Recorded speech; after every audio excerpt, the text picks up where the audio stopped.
about self-control regarding infant feeding. Interesting because they have this quote where they say, research demonstrates immediate gratification negatively impacts the ability to learn, and a number of other things prohibit prerequisites for academic advancement.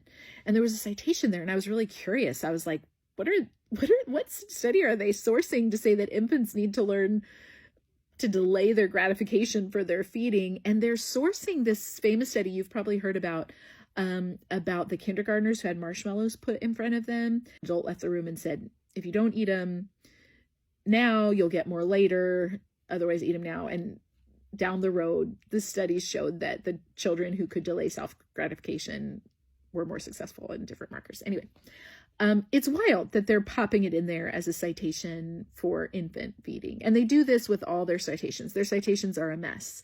They're misquoting people, but it gives the appearance of kind of a medical credibility. I think was attractive to a lot of people, particularly in the 90s. Remember, Babywise, Growing Kids God's Way, Babywise are hitting the market in the Baby Einstein era, which, if you'll remember, was this multi-million-dollar meeting company based on playing music and kind of stimulating your children with art and classical music in utero and in the early years to make them more intelligent and academically advanced. It ended up being not substantiable, but this is the demographic of parents that Babywise is really appealing to. It's saying this is going to help your child succeed.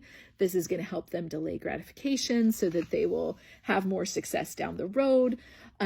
You are giving them the gift that will make them more successful. So I think that's why it was really, really appealing. Primarily, this is a cry it out sleep training schedule method.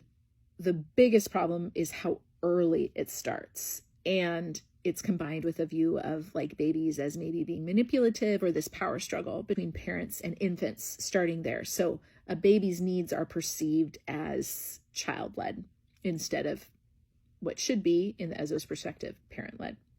I also include a lot of just generic baby advice in the book, infant care advice in Babywise.